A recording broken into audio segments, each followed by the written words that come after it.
Hello everybody, SlimKirby here, welcome back to more Fire Emblem Path of Radiance.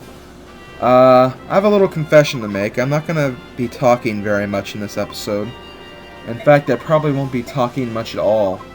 So if you really only watch my videos for my commentary, or if you really just don't want to watch this video because it's going to be all cutscene and dialogue, you might just want to go ahead and just skip to the next video. Because I'm going to remain silent for the most part. I really don't have anything to talk about when it comes to this episode, so it's really just a cutscene. I know it's not really professional for a Let's Player to do such thing, but I really do not have anything to talk about. The storylines, even though I can follow the storyline, it's hard for me to personally explain. It's not really confusing, it's just, as I said in an earlier video, I really only play Fire Emblem for the actual battle scenes and how the battle system works. That's what I'm good at. At the actual storytelling, I'm okay at it. It depends on what Fire Emblem game. This game, I don't really follow it that much. Not because I don't understand it, but just because it's kind of like, okay, I get it, whatever, it's over my head, blah blah blah. So yeah, that's why I'm going to be relatively silent for the majority of this episode. I may chime in every now and then to mention something, but just so you know, I'm probably not going to talk that much. Basically, I'll just explain what's going to happen in this video. Ike is going to meet the Apostle of Begnion, and she's going to lead us to the Begnion capital, and we're going to actually be staying there for a while, so this is where the ship segment ends. We're not going to be on a boat anymore. And then we're going to go back to the palace. The Empress, whose name is Sanaki, by the way, she is going to question who Princess Alencia really is, if she is the actual princess, because everyone that can verify that she is pretty much dead by now. Or so we think anyways. So we really don't... they don't really know if we can actually trust the... They don't really know if they can trust Alencia, let's just say that. I kept trying to say the thing I was trying to say, but I kept messing it up. And then Ike is going to get insulted by this. He's going to say that, well, I know she's the princess. I know because the Dayan troops have always followed her, and there's been people asking for her to turn her over to them at every turn. So that's why we believe that she is the princess. And then Sanaki is going to believe that she is the princess, and then because Sephiron, that guy that we met in the prison cell a few episodes back, is actually one of the senators of Begnion, and they're going. He's going to verify that it is Princess Alencia, and then they're going to just talk about it for a while, and then they're going to say that Sanaki didn't actually know the whole time, but she was just trying to joke around with amusement.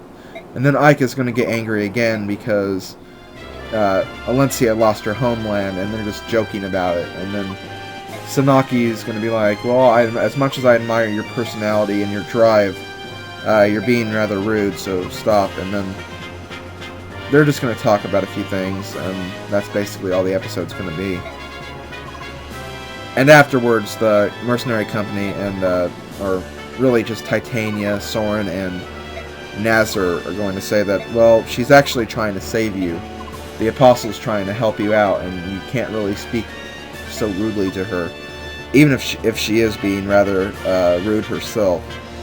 And then Ike's going to apologize to Alencia. Alencia's going to be like, it's okay, you only had my feelings in mind, blah blah blah. And then the chapter's going to end there. So I think I've rambled on for 4 minutes, about the 10 minutes that this video consists of, so I'm going to shut up now and just let you watch the rest of the cutscene if you want to, but if you want to just go to the next video, go ahead and hit next video, if it's available yet, since it's probably going to be another 2 days before this next video comes up if you're watching it as soon as I put this up. So yeah, that's about it. This is SlimKirby. I might chime in a few times, but otherwise that's it for the rest of the video, so I'll see you guys in the next video. Later.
This is the first appearance of Oliver, by the way. Oliver is one of the most made fun of characters in the Fire Emblem universe, just because of his weird and bizarre personality, and just people like him for that personality. His theme is also used in Super Smash Bros. Brawl, so he's actually, I wouldn't say an important character, but he is a very well-known character in this game. So, yep, that's all I want to say about Oliver.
Also, I want to mention really quickly, if some of you are reading the actual dialogue for this, let me know if I'm going through the dialogue too fast or too slow, because if I'm going too fast, I'll try to slow it down. If I'm going too slow, I'll try to quicken it up a little bit.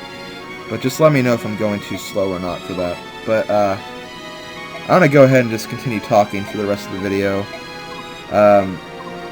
Once again, I'm sorry for how this video came out. I really didn't want to have so much silence, but again, I really didn't know how to handle this. Also, I'm sorry for this. I kind of skipped through the MVP screen, so I didn't really get to see who the MVP was or where to go. But that actually ended the video. I'll go ahead and take a look at that little screen on a pause so I can see who the MVP was, and then give you some of the stats. But once again, just apologize for that. Apologize for the video, and that's about it. See you next Wednesday for the next Fire Emblem Path of Radiance episode. Later, guys.